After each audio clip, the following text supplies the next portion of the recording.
Hello friends, welcome to my channel. दोस्तों, second ODI match में स्मृति मंधाना, प्रतिका रावल और जेमिमा रोड्रिगेज आयरलैंड ओमेन के खिलाफ मचाई तहलका। क्या है सच्चाई, देखिए पूरी रिपोर्ट। लेकिन दोस्तों, इससे पहले यदि आप हमारे चैनल पर पहली बार विजिट किए हैं तो इस वीडियो को लाइक और चैनल को सब्सक्राइब करना न भूलें, क्योंकि दोस्तों ये आपके कीमती लाइक और सब्सक्राइब से मुझे पावर मिलता है और इसमें आपका कुछ भी नहीं जाता। तो चलिए बिना देर किए वीडियो स्टार्ट करते हैं। दोस्तों, इंडिया वुमेन बनाम आयरलैंड वुमेन के बीच second ODI match Saurashtra cricket stadium Rajkot में खेला गया।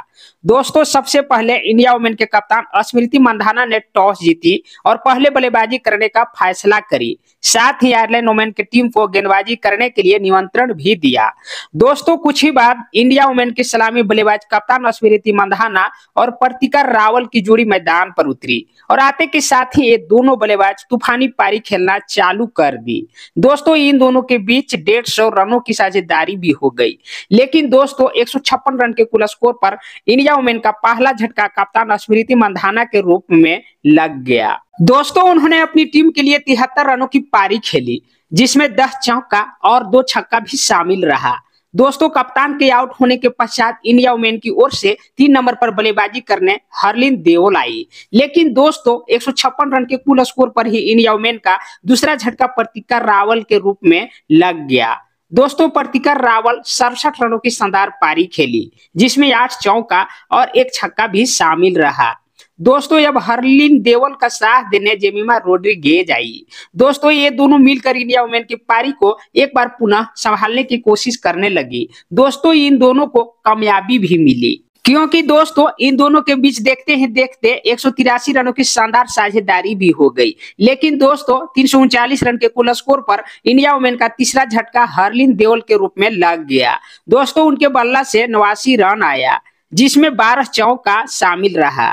दोस्तों, हरलीन के आउट हो जाने के पश्चात जेमिमा का साथ देने इंडिया वुमेन के खतरनाक बल्लेबाज ऋचा घोष आई। लेकिन दोस्तों, ऋचा घोष आज ज्यादा देरी क्रीज पर नहीं टिक पाई, महज 10 रन बनाकर पवेलियन वापस लौट गई। दोस्तों, इसके पश्चात इंडिया वुमेन के ओर से बल्लेबाजी करने तेजल हसबनीस आई। लेकिन दोस्तों, 368 रन के कुल स्कोर पर इंडिया का 5वां झटका जेमिमा रोड्रिगेज के रूप में लग गया। दोस्तों, उन्होंने अपनी टीम के लिए 102 रनों की शानदार पारी खेली, जिसमें 12 चौका भी शामिल रहा।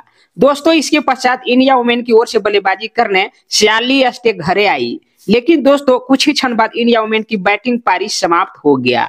दोस्तों, तेजल के बल्ला से 2 रन और श्यानी के बल्ला से भी 2 रन आया। वहीं ये दोनों बल्लेबाज नॉट आउट रहे। दोस्तों, अब आप सभी को बतला दूं कि इंडिया वुमेन की पूरी टीम मिलकर 50 ओवर में 5 विकेट खोकर बोर्ड पर 370 रनों का पहाड़ जैसा लक्ष्य खड़ा कर दिया। दोस्तों, अब आयरलैंड वुमेन को इंडिया वुमेन से सेकेंड ओडीआई मैच जीतने के लिए 50 ओवर में 371 रन बनाने थे, जो कि इतना आसान तो नहीं पर नामुमकिन भी नहीं था। दोस्तों, ब्रेक के पश्चात आयरलैंड वुमेन के सलामी बल्लेबाज सराह फोबर्स और कप्तान गबी लेविस की जोड़ी मैदान पर उतरी। लेकिन दोस्तों, जब तक ये दोनों बल्लेबाज क्रीज पर संभल पाते, महज 32 रन के कुल स्कोर पर आयरलैंड वुमेन का पहला झटका कप्तान गबी लेविस के रूप में लग गया। दोस्तों, कप्तान लेविस के बल्ला से मात्र 12 रन आया। दोस्तों, अब आयरलैंड वुमेन की ओर से 3 नंबर पर बल्लेबाजी करने कॉल्टर रिली आई। दोस्तों, सराह फोर्स और कॉल्टर के बीच 55 रनों की साझेदारी भी हो गई। लेकिन दोस्तों, 87 रन के कुल स्कोर पर आयरलैंड वुमेन का दूसरा झटका सराह फोबर्स के रूप में लग गया। दोस्तों, उन्होंने अपनी टीम के लिए 38 रनों की पारी खेली। दोस्तों, अब कॉल्टर रिली का साथ देने वरला प्रेंडरगस्ट आई। लेकिन दोस्तों, प्रेंडरगस्ट क्रीज पर ज्यादा देरी नहीं टिकी, महज 3 रन बनाकर पवेलियन वापस लौट गई। दोस्तों, इसके पश्चात आयरलैंड वुमेन की ओर से बल्लेबाजी करने लारा दिलानी आई। दोस्तों, दिलानी और कॉल्टर रिली के बीच 83 रनों की साझेदारी भी हो गई। लेकिन दोस्तों, 184 रन के कुल स्कोर पर कॉल्टर रिली के रूप में आयरलैंड वुमेन का चौथा झटका लग गया।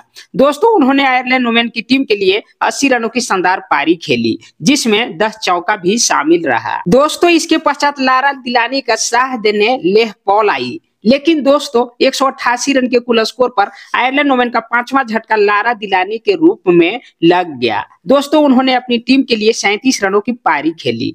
दोस्तों, इसके पश्चात लेह पॉल का साथ देने एरलिन किली आई। लेकिन दोस्तों 218 रन के कुल स्कोर पर आयरलैंड वोमेन का छठा झटका एर्लिन किली के रूप में लग गया। दोस्तों उनकी बल्ला से मात्र 19 रन आया। दोस्तों जब आयरलैंड वुमेन की ओर से बल्लेबाजी करने आवा कैनिंग आई, लेकिन दोस्तों 234 रन के कुल स्कोर पर आयरलैंड वुमेन का सातवां झटका आवा कैनिंग के रूप में लग गया। दोस्तों उनकी बल्ला से मात्र 11 रन आया। दोस्तों इसके पश्चात आयरलैंड वुमेन की ओर से बल्लेबाजी करने गोर्गिना डेम्पसी आई, लेकिन दोस्तों कुछ ही क्षण बाद आयरलैंड वुमेन की बैटिंग पारी इंड हो गया। दोस्तों लेफ पॉल के बल्ला से 27 रन तो वहीं गोर्गिना डेम्पसी के बल्ला से मात्र 6 रन आया।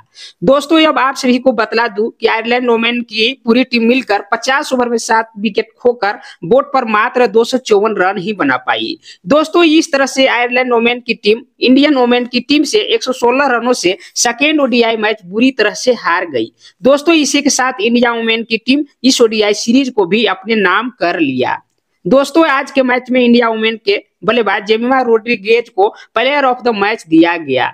दोस्तों अब यदि आप सभी को जेमिमा की बल्लेबाजी और कप्तान स्मृति मंधाना की कप्तानी अच्छी लगी तो इस चैनल को दिल से सब्सक्राइब करना ना भूलें। धन्यवाद।